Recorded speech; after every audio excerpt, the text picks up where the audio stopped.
Bonsoir, bonsoir à tous et bienvenue à cette nouvelle conférence de Beyond.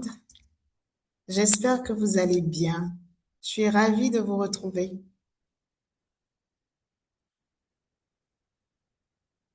Bonsoir Jacqueline, bonsoir Evelyne, bonsoir Joël, bonsoir Marie-Flore, bienvenue.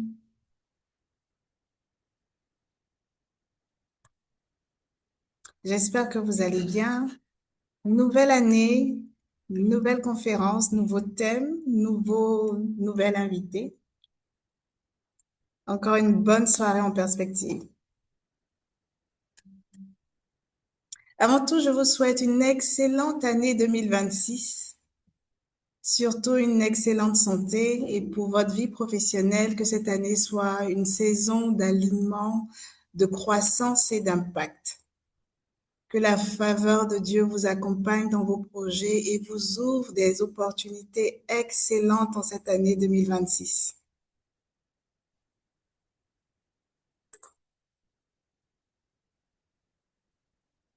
Bonsoir aux personnes qui nous prennent en marche. Bonsoir Elfried.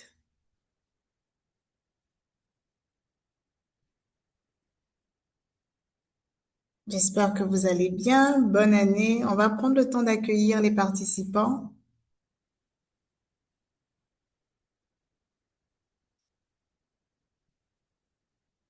J'espère que vous m'entendez bien.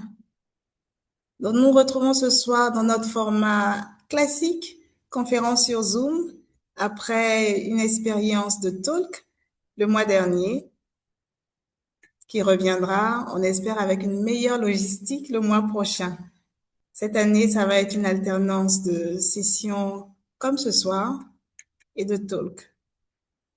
D'ailleurs, pour les personnes qui ont suivi le talk, dites-nous ce que vous en avez pensé. Est-ce que le format vous a plu?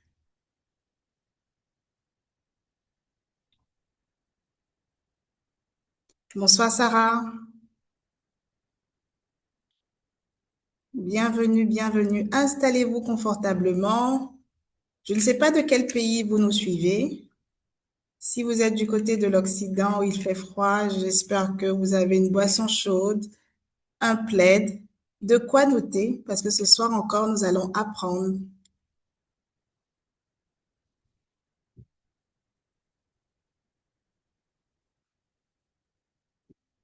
Bonne année à tout le monde.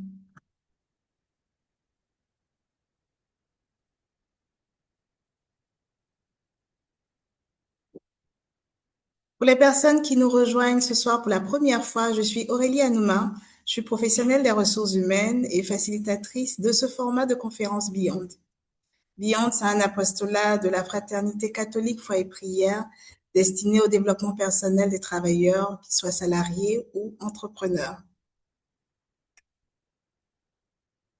Installez-vous, nous allons commencer dans quelques instants.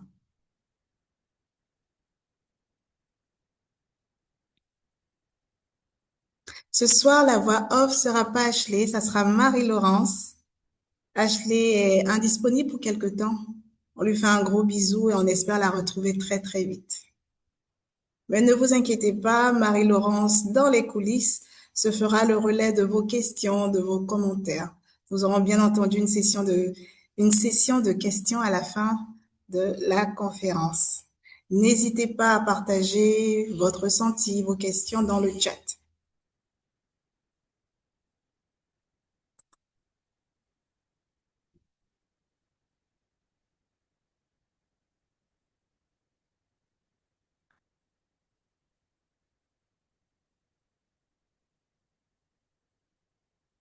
Bonsoir aux personnes qui nous prennent en marche. Vous êtes au bon endroit. Si vous êtes là ce soir sur Zoom, pas en train de regarder un certain match qui passe à la même heure ou en train de scroller sur TikTok, c'est que vous avez compris l'essentiel, vous avez de l'ambition et comme moi ce soir, vous avez envie de découvrir comment régner avant le trône, comment avancer avec fidélité et excellence quand tout n'est pas visible. Vous êtes au bon endroit. Nous allons ensemble, avec notre panéliste, explorer les fondements d'un leadership fécond, même dans l'invisibilité. Installez-vous, prenez la boisson qui vous fait plaisir, chaude si vous êtes de l'autre côté, froide si vous êtes par ici.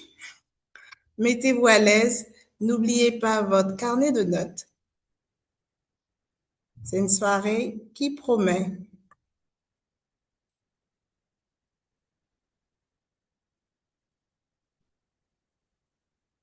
Je vois des fidèles parmi les fidèles. Bonsoir Féline, bonsoir Malik. Bienvenue, vous êtes au bon endroit.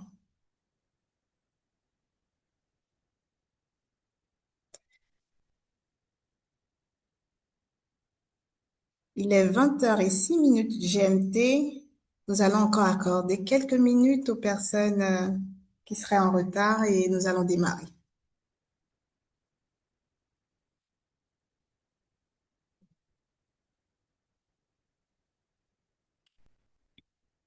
N'hésitez pas à partager le lien à vos connaissances qui ont besoin d'entendre un message fort ce soir. Bonsoir Marion.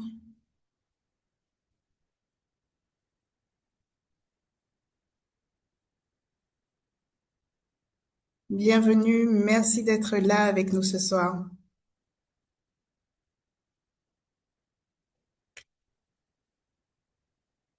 Et bonne année à tout le monde.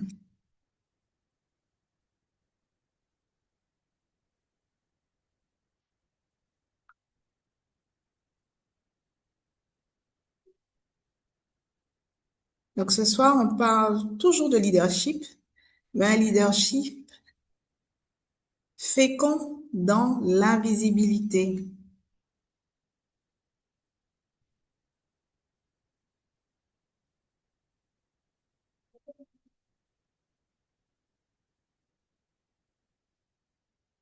Encore quelques minutes. Merci pour votre patience.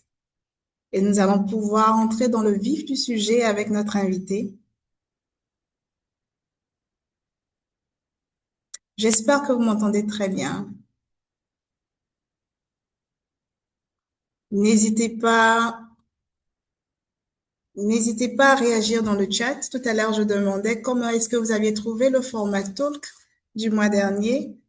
Le mois de février, ça sera également un format talk.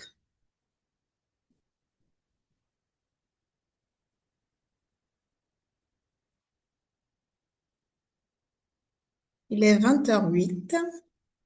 Encore 2 minutes et nous allons entrer dans le vif du sujet. Je vais profiter de ces 2 minutes pour introduire un tout petit peu notre panéliste. Est-ce que, comme moi, vous avez remarqué qu'on entend de plus en plus parler du Bénin comme destination touristique?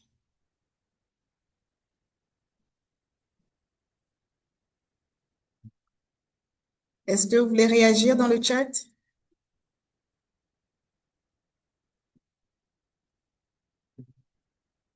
Sur les réseaux, des campagnes qui parlent de plus en plus du Bénin comme destination touristique. Je peux vous dire que notre panéliste de ce soir est assurément l'un des talents derrière ce boom du Bénin comme destination touristique. Elle s'appelle Cynthia Adédiran Haïssi. Elle est communicante de formation avec un parcours à la fois de salarié et d'entrepreneur. Elle a beaucoup de talent. Et comme je le disais tantôt, elle travaille pour une agence gouvernementale au Bénin dont l'objectif est la valorisation de la destination Bénin.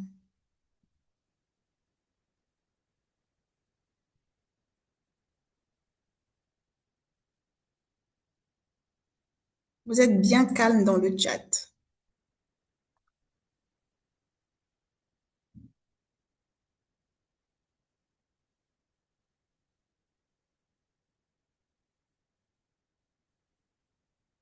Il est 20h10. Je pense qu'on va pas faire durer davantage le suspense.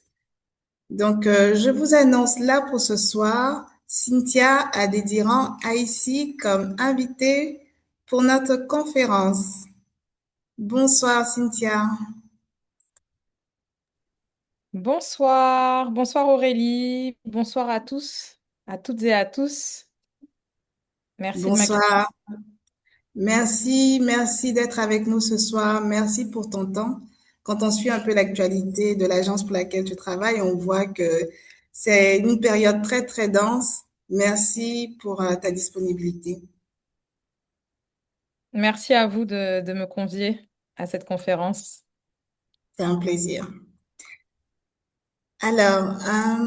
J'ai sciemment fait une présentation assez courte parce que j'aimerais, si tu le veux bien, Cynthia, que tu partages avec nos participants cette expérience de retour au Bénin dont tu m'as parlé dans la préparation de cette conférence et qui, j'en suis sûre, révèle quelque chose sur le thème qui nous réunit ce soir. Tout à fait. Alors, avant de commencer justement par cette expérience, je vais juste un peu contextualiser. Tu m'as présenté tout à l'heure et c'est vrai que j'ai une expérience initialement de communicante. Donc, on va dire que le cheminement, mon parcours, je suis passée par différentes industries, différents secteurs d'activité. Et c'est vrai qu'avant le Bénin, j'étais dans l'écosystème tech.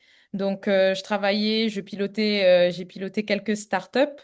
Donc au départ, justement, dans l'hospitality, donc dans le tourisme, ensuite dans la logistique. Et la start-up que je pilotais juste avant d'arriver au Bénin, j'ai dû faire la liquidation de cette boîte. Donc c'était une première pour moi. Et quand cette start-up a dû fermer, qui est Obstec, justement, c'était qu'est-ce que je fais? Et durant justement ce questionnement, l'idée d'aller au Bénin pour les congés s'est posée sur la table. Et donc, du coup, en famille, donc avec mon mari et mes enfants, on s'est retrouvés à aller au Bénin. On s'est dit, bon, on a réservé 2 semaines.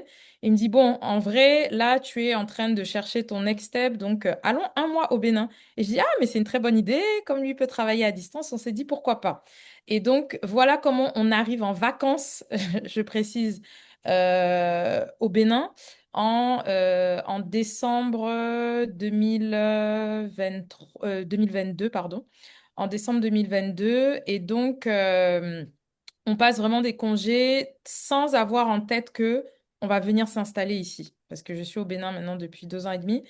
Et on était vraiment dans une optique familiale, de visite, etc. Et j'étais dans une période justement de questionnement où j'avais commencé à écrire. Je sais que ça faisait beaucoup de temps que j'avais des amis justement qui me disaient, mais il faut que tu écrives. Et j'étais là, bon, pourquoi pas? Et donc j'ai commencé à écrire et je discutais beaucoup avec Dieu. Comme je dis, je le considère comme mon ami. Et donc du coup, quand j'ai des questionnements, que voilà. Et donc je lui disais quelque chose, c'est, je ne comprends pas pourquoi je me sens bien ici. Et à partir du moment où j'ai dit ça, en fait, il nous restait encore 3 semaines. Et c'était assez extraordinaire parce que toutes les personnes que je croisais me posaient la question suivante, quand est-ce que vous venez vous installer? Et j'étais là, à un moment donné, je me suis dit, mais pourquoi c'est redondant? Et j'explique ça parce que je sais qu'on en reparlera tout à l'heure. Et il y avait comme un message qui revenait, qui était répétitif, répétitif. Et ça me faisait assez rire parce que je sais qu'il y a des années et des années, je n'arrêtais pas de dire à mon entourage, donc mes sœurs, mes amis très proches, savent que je disais, ouais, s'il y a un pays où je ne pourrais jamais habiter, c'est le Bénin. Et on me disait, mais pourquoi tu dis ça? Pour il y a plus de 10 ans, pourquoi tu dis ça? Et là, j'arrive et donc, du coup, un soir, je dis à mon mari, je ne sais pas ce qui se passe, mais je me sens apaisée ici. C'est exactement les termes que j'ai employés. Et pour poursuivre, du coup, ce qui s'est passé, c'est que on est rentré, parce qu'à l'époque, je vivais à Abidjan, et on est rentré à Abidjan en janvier 2023, le 15 janvier.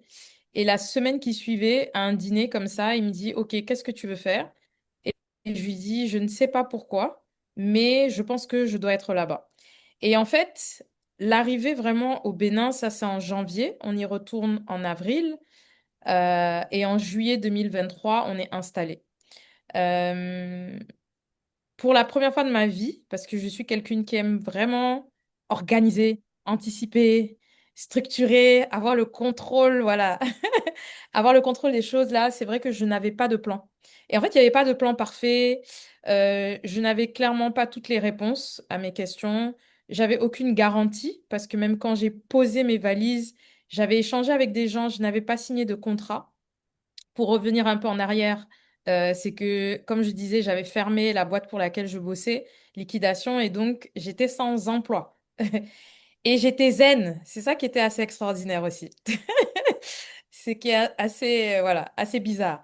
Mais il y avait quelque chose en moi qui me disait, tu dois être là. Et ça, en fait, c'était quelque chose qui était une évidence sans avoir tout le reste de l'histoire, en fait. Donc, voilà comment j'arrive au Bénin, parce que peut-être que je vais enchaîner sur d'autres questions que tu as. Très bien. Merci pour ce témoignage. Moi, je retiens une conviction forte, une grande paix, même si tous les indicateurs ne sont pas ouverts. Ce témoignage. Totalement. Et le lien justement avec le thème de ce soir, c'est ça, hein. Une saison en apparence difficile, qui n'a pas l'air d'être idéale parce qu'on ne maîtrise pas beaucoup de choses, parce qu'on les éléments ne sont pas forcément réunis, mais une conviction qu'on est là où il faut et que surtout les fruits viendront. Super, Totalement. super. Alors, est-ce qu'aujourd'hui tu considères que tu es sur le trône, tu es en chemin, quel statut? Le trône, est-ce que pour toi c'est une destination? C'est Alors, pour répondre à ta question, je ne pense pas que le trône soit quelque chose de figé. Moi, en tout cas, de mon entendement, c'est que c'est un chemin. Euh, c'est un chemin. Je ne me considère pas aujourd'hui sur le trône. Je me considère pas non plus dans une attente, tu vois, où tout est passif. Je me considère comme étant au service. Donc c'est vrai que chacun peut avoir sa définition du trône. Moi, je pars du principe que ces dernières années, professionnellement, je me suis cherchée.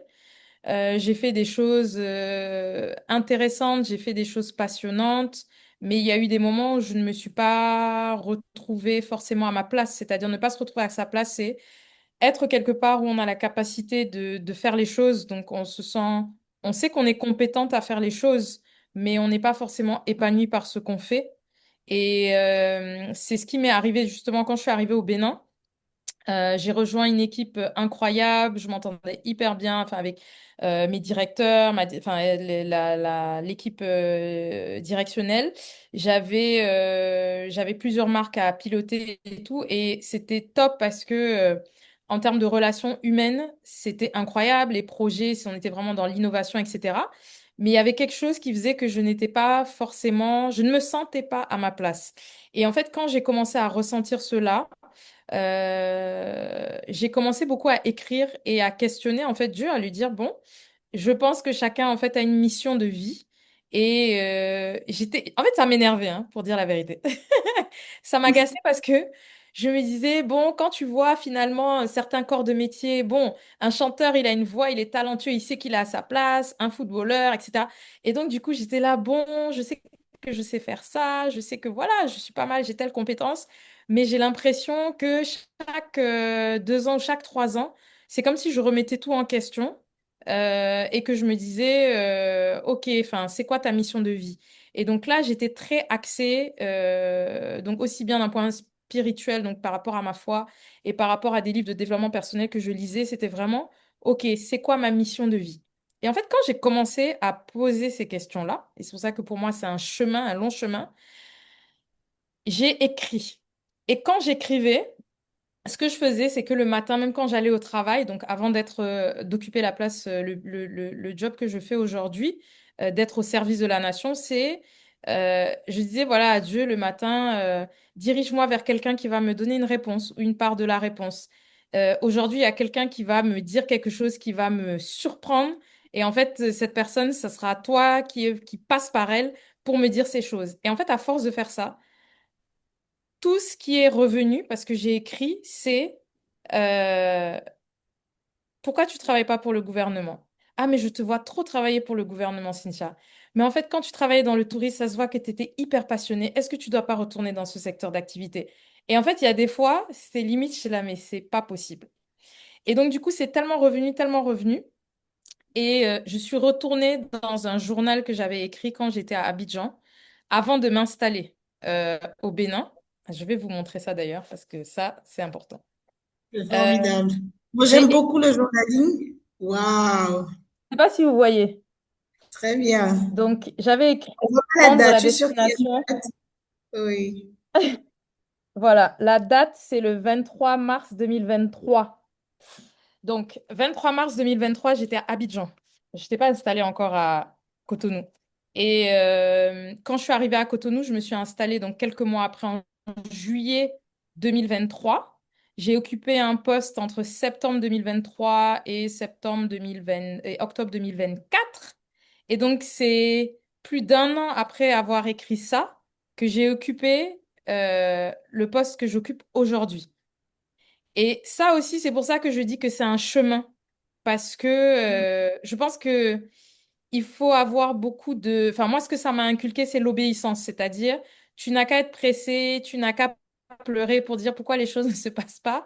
Tu vas avoir des moments où moi, je disais, bon, là, Dieu, il m'a mis en salle d'attente. Et en fait, il te met en salle d'attente parce que ce n'est juste pas le moment où tu n'as pas, on va dire, forger le caractère qui va te permettre de pouvoir accéder à ce que tu dois faire, à ce que tu dois accomplir. Sur le moment, c'est dur et je pense que sur le chemin, là, tu ne comprends pas forcément. Mais quand ça arrive, tu te dis, ah oui, soit j'avais pas suffisamment de maturité, soit en fait, si j'étais arrivé à ce moment-là, j'aurais pas supporté parce que. Et en fait, tu te reconstitues un peu ton puzzle et tu te rends compte que, OK, en fait, il faut lâcher prise. Donc, pour moi, c'est vraiment un chemin. Et sur ce chemin-là, euh, c'est à quel point tu baisses les armes, à quel point tu te dis, OK, je lâche prise et j'obéis. Parce qu'en fait, comme j'aime le dire, l'intuition, c'est la voie. Souvent, on nous dit de ne pas écouter notre intuition, sauf que l'intuition qu'on a, c'est la voie à suivre. C'est juste que des fois, enfin, la plupart du temps, ça fait peur, ou la plupart du temps, on peut se dire que, mais qu'est-ce qui n'a pas marché? Enfin, elle est folle. Tout simplement, qu'est-ce qu'elle fait? Et pour moi, l'intuition, c'est la voie, et donc il faut pas éteindre cette petite voie, même si elle est minuscule.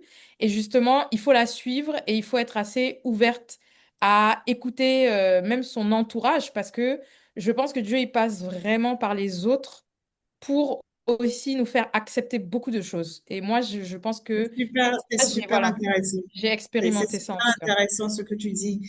Donc, le trône comme finalement un voyage qui peut avoir des escales, hein, mais des escales qui nous Oui, permettent de revisiter un peu, on va dire, l'itinéraire, ce c'est qu'on a ça. parcouru, ce qui nous reste à parcourir, de faire les ajustements nécessaires. Je trouve ça super intéressant. Et premier tips pour nos participants ce soir, le journaling à tous les niveaux, hein, que ce soit même dans sa relation avec le Seigneur pour voir un peu les réponses à nos questionnements, pour consigner aussi tout ce qu'on a comme questionnement. C'est super intéressant et bien évidemment l'image de la salle d'attente. La salle d'attente qui permet j'ai envie de dire, de maturer les choses un peu comme un laboratoire qui permet de maturer tout ça. Super, super intéressant. Merci Cynthia. J'aimerais revenir sur un aspect de, pour moi, c'est plus qu'une expérience, hein, c'est un vrai témoignage que tu nous partages ce soir. Euh, tu as parlé tout à l'heure des indicateurs n'étaient pas forcément ouverts. Ça n'a jamais été un projet de longue date que de te réinstaller au Bénin. Euh, C'était pas toujours compris par ton entourage.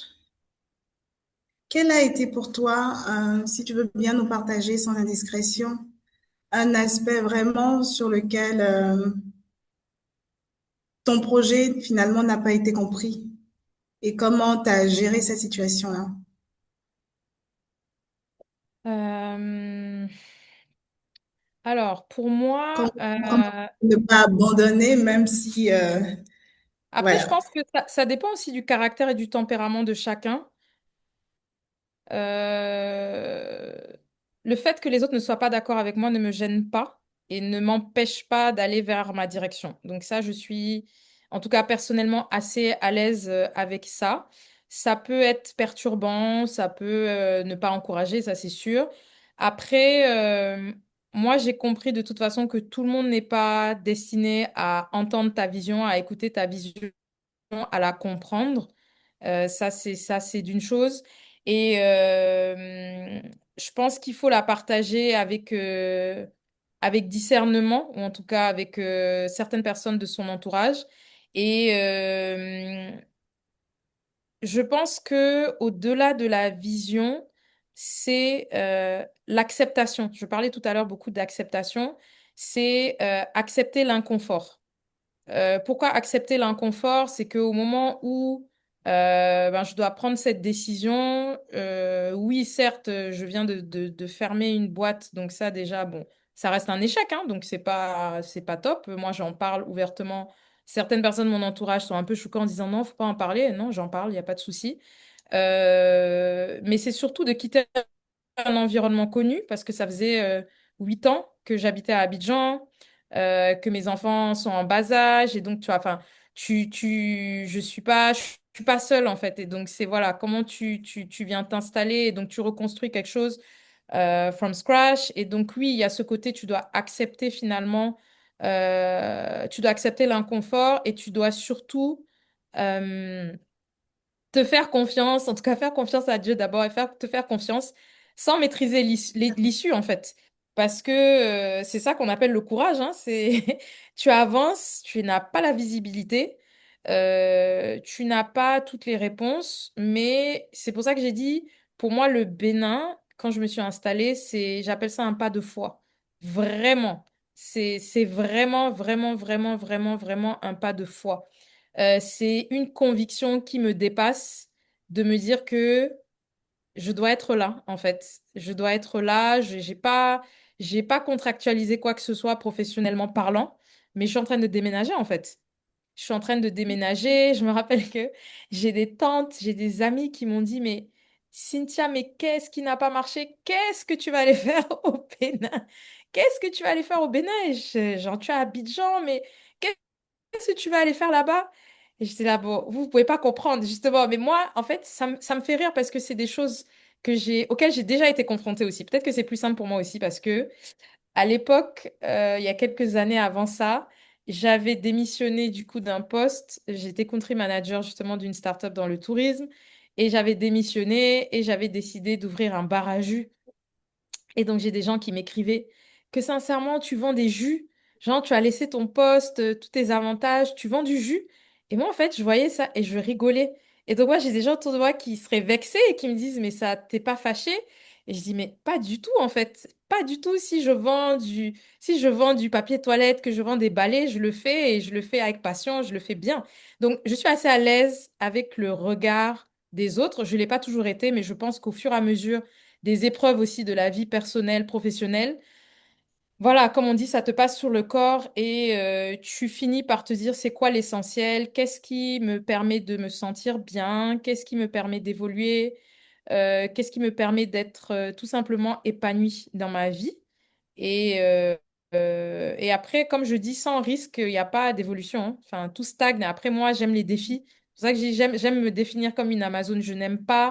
Je déteste la stagnation. J'aime que les choses bougent, j'aime le progrès. Donc, du coup, déménager, aller sur un territoire même méconnu. Bon, je connaissais le Bénin, hein. Mon papa est du Bénin. Donc, mais c'est pas pareil de venir en vacances que de s'installer sur un Rentrer dans. territoire.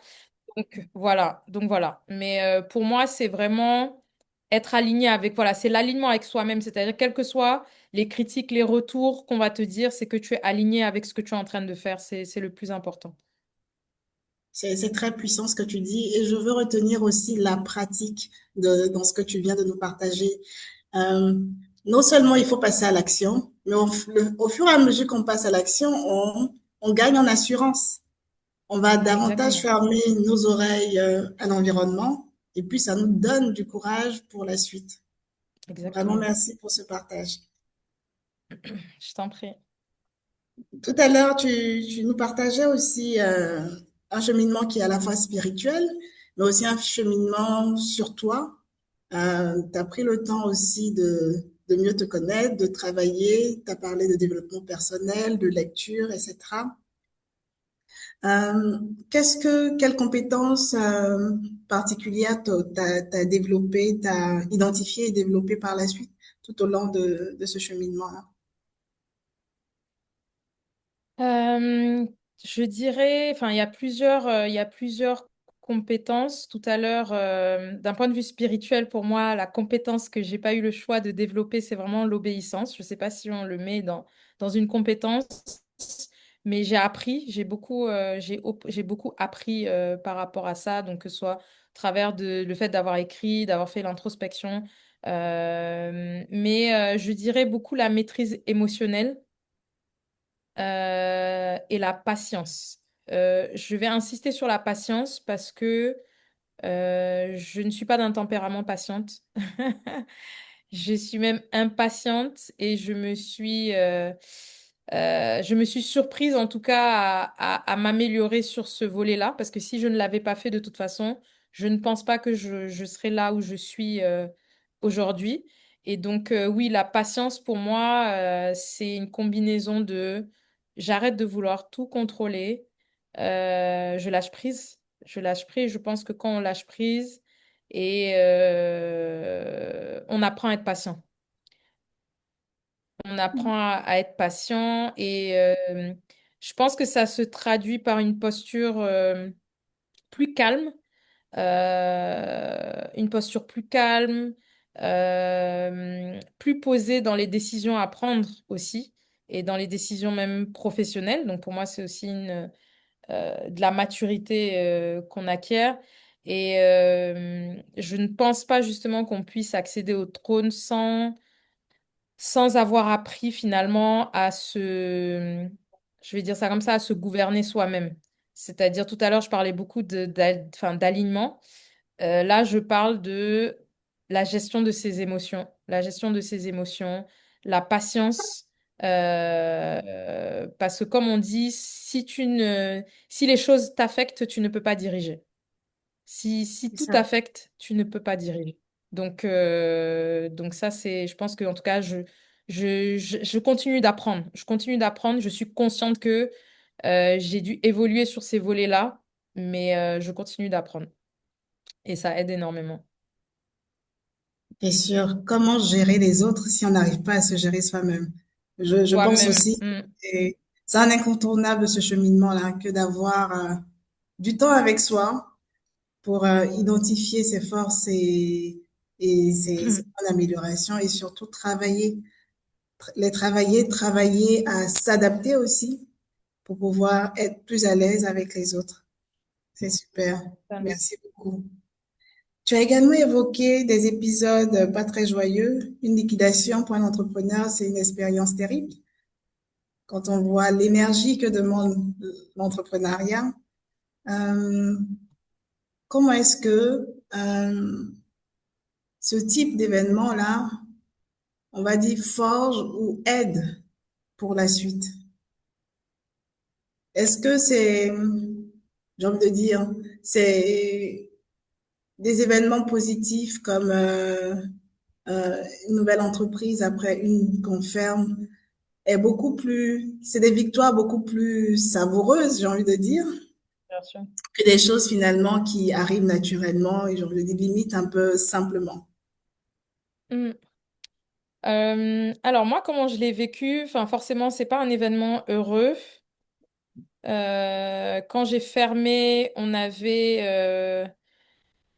on était sur plusieurs marchés, donc j'étais basée à Abidjan et j'avais des équipes donc à Abidjan. J'avais une trentaine de personnes à Abidjan.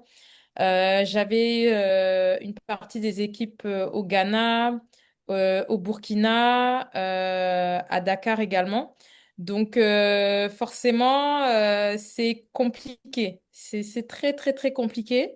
Euh, Après, j'avais un CEO incroyable qui a aidé à ce que les choses se fassent vraiment en toute transparence. Et ça, je pense que ça a aidé justement à pouvoir faire les choses de manière très respectable et respectueuse aussi pour le staff. Mais une fois qu'on ferme ça, donc moi, j'avais jamais procédé à une liquidation, on se dit, bon, c'est une étape comme une autre. Et pour moi, c'est quelque chose qui forge en effet le caractère. Si tu n'es pas humble, ça te rend humble sur le champ. Mais ça crée aussi cette dépendance à Dieu parce que sur le coup, moi, je sais que tout ce qui s'est passé au cours de ça a duré quelques années, c'était pas anodin. Et donc, qu'est-ce que je prends de tout ça? Donc, je l'ai pas, j'appelle ça un échec. On me dit non, faut pas que, non, c'est un échec. Il y a une liquidation. Voilà, il y a eu une fermeture d'une structure, des personnes voilà, qui ont dû être licenciées économiquement. Donc non, c'est difficile. La gestion de ça, franchement, c'est très compliqué. Mais a posteriori, pour moi, je dis toujours que les lieux difficiles, hein, que ce soit à titre personnel comme professionnel, euh, j'ai pas vécu ça comme une punition. Pour moi, c'est des espaces enfin, comment on va dire ça? C'est des temps de préparation. Je l'ai vraiment vécu comme un temps de préparation qui me permettrait justement de faire mieux euh, pour, euh, pour ma prochaine étape professionnelle. Et donc, du coup, pour moi, voilà, je le vois comme de la préparation. Et cette expérience, en fait, pour moi, ce qu'elle révèle, c'est que d'un point de vue même managérial, d'un point de vue relation humaine, elle était juste extraordinaire. Donc, c'est-à-dire que même le fait d'avoir procédé à cette liquidation n'a pas éteint finalement tout ce qui a pu briller et tout ce qui a pu se faire pendant ces quelques années-là. Après, oui, je pense qu'en termes de caractère, comme je dis, ça forge énormément. On apprend sur le tas à gérer ça, mais moi, je l'ai vécu vraiment comme une étape. Et c'est marrant parce que je sais à cette époque, quelque temps après, on m'a invité justement pour participer, pardon, à un podcast où vraiment j'ai parlé de ça, en fait. J'ai parlé de l'échec, de la fermeture, pourquoi, comment j'ai vécu, qu'est-ce qui s'est passé, et de manière assez transparente et naturelle. C'est excellent ce que tu partages. Je note en même temps. J'ai mon carnet. Non, mais comme on dit, de toute façon, il n'y a pas de croissance sans crise. Donc, quand on est dans un trou, ou quand on est en tout cas dans une période de crise, finalement, on sait que voilà, la pente, elle va On peut que repartir dans ce sens. remonter. C'est une pente ascendante. Donc, voilà, c'est le Voilà. cycle, hein. Donc, La c'est ce qu'il faut se perspective dire. change tout. La perspective change tout. Ce n'est qu'une étape. À toi qui m'écoutes, qui C'est ça. traverse une saison un peu difficile, ce n'est qu'une étape comme une autre, nous dit Cynthia. Voilà. Ce n'est pas une punition, ce n'est pas que Dieu t'a lâché, ce n'est qu'une étape comme une autre. C'est super. Et j'ai envie de parler Mhm. aussi d'un personnage de la Bible, Joseph. Donc Joseph qui a été intendant de Pharaon, il a fallu qu'il soit vendu. Il n'aurait pas été vendu, peut-être il n'allait pas atterrir en Égypte où il a brillé, où il a régné. Donc ce n'est qu'une étape. Est-ce en faisant ton introspection sur cette étape-là, justement, tu sais nous dire aujourd'hui, tu as parlé de la dépendance à Dieu, mais comment est-ce que tu as pu, où est-ce que tu as puisé les forces et comment est-ce que tu as pu traverser ça? Je comprends la disposition d'esprit, mais où est-ce que on s'enracine, j'ai envie de dire, pour rester dans cette disposition-là?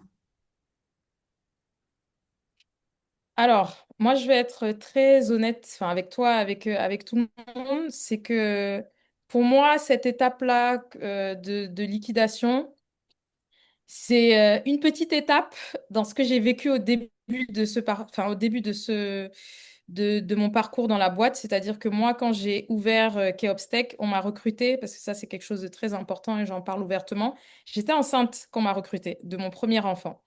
Et j'ai perdu mon premier enfant enfant au cours de l'ouverture de cette structure où on était en train de lancer. J'ai accouché à 7 mois, enfin, de manière prématurée. Et donc, du coup, moi, j'ai démarré l'expérience avec cette structure de manière dramatique. Donc, pour moi, le fait de fermer, j'ai déjà vécu 3 ans plutôt quelque chose de très grave. Donc, enfin, on va dire que mon état d'esprit, la manière de me forger, elle est arrivée bien en amont.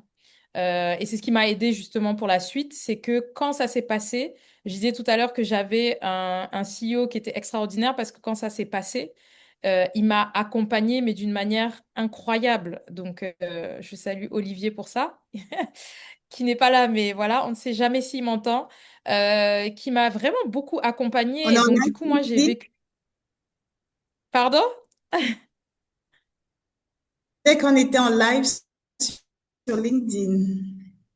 Et puis, Oui. vraiment, Et donc, Yako, du comme coup, on dit à voilà, l'habitude. moi, Cette voilà, expérience. c'est à cette étape-là que j'ai puisé justement dans ma dépendance à Dieu parce que ben, forcément, c'était très compliqué. C'était une période, qu'est-ce que je fais? Est-ce que je reste? Est-ce que je reste pas? Est-ce que je continue à me morfondre? Et j'ai décidé de continuer l'aventure avec un Olivier qui m'a soutenue, mais d'une manière incroyable. Et donc, du coup, je me rappelle quand ça s'est passé, on était en janvier. Je venais de recruter la première personne. Quelques années après, on était une trentaine. Et donc, du coup, pourquoi je raconte ça, c'est que à travers justement ce drame que j'ai vécu, il y a eu déjà cette dépendance à Dieu qui a tout chamboulé. Enfin, tout a été chamboulé. C'est-à-dire que moi, ma perception de la vie, ma manière de manager, mon essentiel sur Terre, voilà, tout a été remis en question. Et donc, du coup, à partir de là, je pense que j'ai managé d'une autre façon. À titre personnel, j'étais aussi une autre personne. Et donc, du coup, tout ce qui peut être considéré comme un drame ou quelque chose vraiment de très, très grave, bah, finalement, moi, ça va être très relativisé pour moi, de par mon expérience, mais ce qui est normal. Et, euh, et donc, du coup, j'ai appris à développer, en tout cas, je pense, une facilité dans la gratitude de choses extrêmement basiques au quotidien qui fait que oui, finalement, même quand quelque chose est négatif, ça ne veut pas dire que je ne m'énerve pas. Je continue des fois à m'énerver, à m'agacer, mais je vais le prendre autrement, je vais le prendre avec beaucoup plus de hauteur. Et donc, du coup, ce que j'ai commencé à faire, c'est par exemple d'avoir des rituels où je sais que, voilà, d'un point de vue spirituel et même physique, je jeûne par exemple tous les mardis. Je sais que, par exemple, j'ai un rituel de mes lectures. Si je ne les fais pas le matin, je ne peux pas dormir le soir. Et en fait, c'est des choses qui m'ont accompagnée à être un peu plus forte et à me relever de ces périodes compliquées-là, qui aujourd'hui sont une habitude. Ça fait partie de mon quotidien. Le fait d'écrire, donc ce que je vous ai montré sur mon journal aujourd'hui, je l'écris plus sur comment dire, un cahier. J'ai une application sur mon téléphone qui me permet d'écrire à tout moment, même si je suis au bureau, qui s'appelle d'ailleurs Daybook. Et donc, du coup, j'ai transformé ce que j'avais envie de dire en manifestation. Et donc, du coup, je peux ne pas écrire des fois, hein. Des fois, je peux ne pas écrire pendant 2, 3 semaines. Mais il y a des moments, par exemple, là, j'avais un des plus gros événements, les Voodoo Days. J'ai écrit ligne à ligne ce que j'attendais sur le climat, sur ma relation avec les prestataires, sur tout, en fait. Et ça, en fait, c'est des exercices que j'ai essayé de mettre en place et je me suis dit, waouh, mais en fait, ça fonctionne, ou en tout cas, ça me fait du bien. Et donc, du coup, j'ai intégré ça, on va dire, dans mon quotidien. Donc, c'est comme ça que je peux définir, on va dire, comment, en tout cas, l'évolution, ça a pris du temps, hein, ça prend des années. Je parle de, enfin, le décès de ma vie, c'est en 2018. Fin de Keops Tech, c'est septembre 2022. On est là en 2026, hein. Donc, ça se fait pas en un claquement de doigts. Donc, la patience, le temps, voilà. J'ai envie de paraphraser une grande dame qu'on a reçue dans une conférence Beyond, Nassar, qui disait que finalement, hein, la vie, euh, la vie nous donne une valise. À cette occasion, on parlait des compétences non conventionnelles, donc tout ce qu'on apprend tout au long de la vie, Mm, qui nous servent. Et ce que tu viens de partager, c'est effectivement ça. Un drame personnel, mais qui donne le courage, qui donne la force, la résilience pour avancer dans la sphère professionnelle. Finalement, c'est ça la vie. Et tout à merci fait. pour les tips. Pour le journaling, moi, c'est quelque chose auquel que j'aime beaucoup, que je crois. Mm. Comme dit la Bible, écris ta vision. Voilà. Totalement, totalement. Euh, la gratitude aussi, louer Dieu en tout temps. J'ai un frère bien aimé qui est connecté d'ailleurs et qui dit souvent, euh, ça m'échappe à l'instant, c'est un peu le tout est grâce. Vraiment tout, tout concourt au bien de celui qui aime Dieu. Tout est grâce. Et dans le tout, c'est un tout avec S, quoi. Mm. La pluie, le beau temps, vraiment tout. Super. Merci beaucoup. Il est 20h45. J'ai envie qu'on se tourne vers le chat pour voir s'il y a des questions. On a parlé de beaucoup de choses. Donc, il y a une personne qui demandait les rituels, tu en as parlé, donc lecture biblique. Je vais demander à la voix off de m'aider à parcourir et à identifier les quelques questions qu'on a dans le chat. Bonsoir, bonsoir tout le monde. Rebonsoir Cynthia. Ben écoute, Rebonsoir.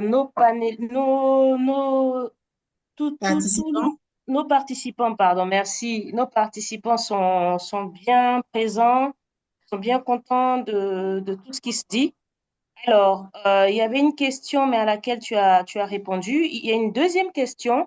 Alors, comment est-ce que tu te positionnes dans cette préparation et ta foi, vu que certains estiment que le vaudou n'est pas compatible à la foi? Oh là là, grande question, Non, c'est très grande bien. Et question. j'aime répondre à cette question parce qu'on me la pose souvent. Alors, déjà, j'ai ma foi. J'estime que la foi est personnelle et j'ai beaucoup de respect pour les autres religions. Je suis très ouverte par rapport à ça. Aujourd'hui, dans le cadre de ma mission qui consiste justement à vendre la destination du Bénin dans le monde, euh, on a cet événement qui est le plus gros événement culturel du coup au Bénin qui s'appelle les Vodun Days. On vient de finir justement 3 jours intenses. Et pour moi, ce n'est absolument pas en contradiction aujourd'hui avec ma foi. Je suis de confession catholique et je discute aujourd'hui, que ce soit avec des prêtres, des prêtresses vaudounes. Et pour moi, chacun a sa foi. Chacun a sa foi, donc je suis très à l'aise. Donc je sais que j'ai des personnes autour de moi qui sont pas, qui ne partagent pas le même avis, mais moi, je suis très à l'aise avec. Donc, ça ne m'empêche pas de faire mon travail ou de comprendre et d'être suffisamment ouverte pour comprendre ça. J'espère que je réponds à la question. Écoute, je trouve que c'est clair, c'est assez clair. Il y avait même déjà une réponse dans le chat. Il y a quelqu'un qui disait le vaudou est avant tout culturel plus qu'autre chose. Ah, ok, je vois. Pas d'autres questions pour l'instant, mais je pense que tout le monde est vraiment en train de boire tes paroles. Ils sont beaucoup plus concentrés sur ce que tu dis. Donc, je pense que on va avancer, voir s'il y a d'autres questions qui arrivent par la suite. et, j'ai envie de dire Ok. un peu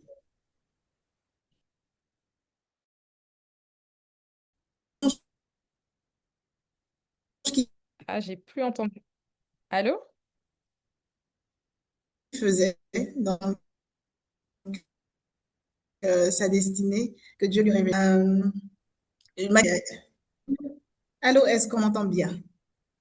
Là, Allô? c'est bon. Ça avait coupé un petit peu. Là, c'est bon. Je crois qu'on a... Super. Oui, je crois qu'on a des challenges de connexion, mais on va y arriver. Je parlais du personnage de Joseph dans la Bible qui naïvement a partagé sa vision et résultat, ses frères l'ont vendu. Il le trouvait un peu prétentieux. Donc, question à deux volets. Tout à l'heure, tu disais qu'il faut discerner les personnes avec qui on partage sa vision. Donc, comment on discerne ces personnes-là? Et puis, deuxièmement, en tant que manager, peut-être d'équipe, où on sait que dans notre équipe, on a un collaborateur qui a le potentiel pour accéder à des postes élevés. Comment Mhm. est-ce que on travaille à sa visibilité, à une certaine exposition pour qu'il puisse se déployer sans le mettre en danger. Ok. Alors, comment discerner? Je pense que on ne peut pas toujours discerner à 100%. Je pense qu'on a son cocon autour de soi, des personnes qu'on estime étant fiables. Les personnes qui sont fiables d'ailleurs et de confiance ne sont pas justement, c'est ce qui est important, toujours d'accord avec nous, parce que je pense que c'est les personnes qui parviennent justement à mieux nous challenger dans notre vie. Après, le fait de partager, pour moi, c'est important quand même de partager. Mais pour moi, c'est d'accepter que la personne ne comprenne pas forcément et n'accepte pas forcément. Et ça, c'est surtout sur ce volet-là, selon moi, où il faut être assez à l'aise et assez d'accord. Parce que comme tu disais, enfin, moi, en tout cas, la vision, elle était juste, mais c'est son environnement qui n'était pas prêt. Donc, tout le monde ne peut pas être destiné à comprendre. Et en fait, à partir du moment où, même si on l'exprime dans son cercle restreint, si on a imbriqué ça dans sa tête, on avance, en fait. On avance. Euh, donc ça, c'est le premier retour par rapport à ce que tu disais. Et ensuite, en termes de manager, c'est comment, alors si j'ai bien compris ta question, c'est comment on arrive finalement à accompagner pour l'élévation de notre équipe ou d'une personne de notre équipe sans quoi? Sans l'exposer au point de la mettre en situation de fragilité où cette personne-là va s'attirer les foudres des autres. Est-ce que j'ai déjà pensé à ça? Honnêtement, dans mes différents postes, alors j'ai vécu une situation compliquée qui m'a aidé justement à vraiment mettre en avant mes équipes, c'est-à-dire, enfin, mettre en avant, au-delà même de mettre en avant les équipes, c'est que mon CEO de la boîte, justement, pour laquelle j'ai fait la liquidation, a eu un accident extrêmement grave à un moment donné du parcours et il a vraiment failli y passer. À cette époque-là, du coup, j'étais devenue associée et je me rappelle que les difficultés qu'on a eues, parce qu'on avait justement un siège qui était basé en France et moi, je pilotais du coup l'équipe régionale en Afrique dans les différents marchés que j'ai cités plus tôt. C'était extrêmement difficile parce qu'on avait aujourd'hui des investisseurs à qui moi je devais dire, écoutez les gars, pas de panique, Cynthia est là. Je peux mener la barque. Et en fait, quand je dis ça, c'est que il y avait beaucoup d'informations, notamment on était arrivé à la période de la paye. Donc justement, tu es dans les ressources humaines. Il fallait payer les équipes qui ne dépendaient pas de moi et qui étaient en France. Et donc, comment je gère ça? C'est comment tu fais un mandat, des PV, etc.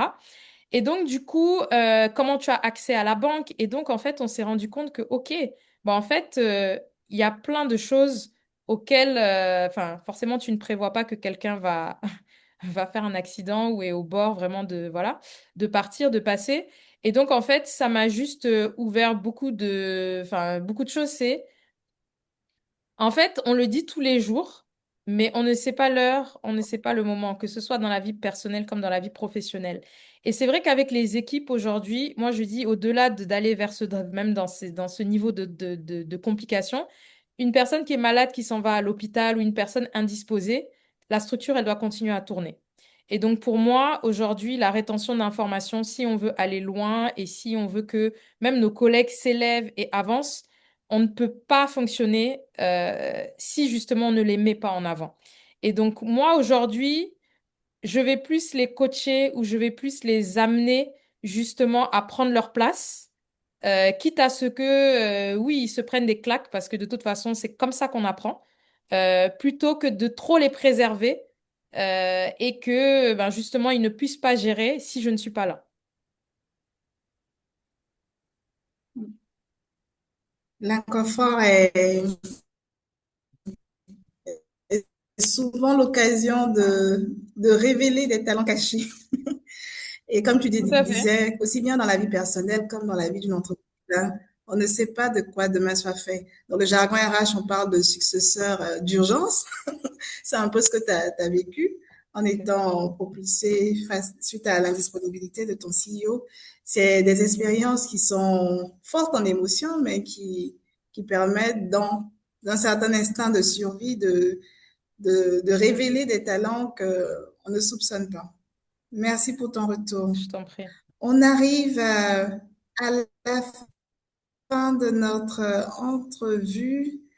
S'il y avait une idée, un message à retenir ce soir du thème que tu aimerais vraiment que nos participants repartent avec, un message qui est actionnable, qui donne des clés actionnables, quel serait ce message?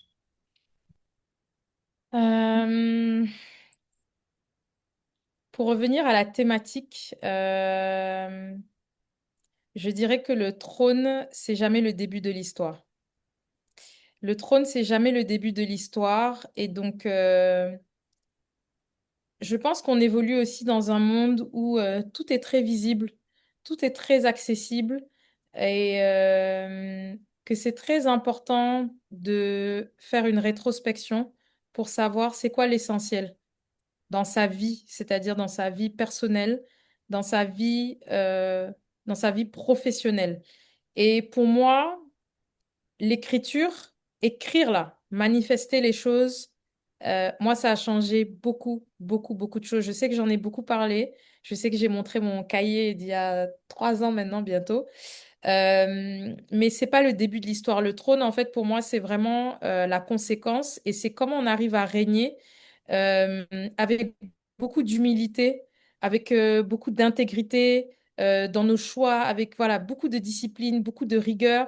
Et c'est pas sous les projecteurs en fait qu'il faut faire les choses et qu'il faut faire bien les choses. Il faut les faire, comme on dit, on aime dire dans l'ombre. Euh, mais c'est vraiment le message que je tiens à faire passer.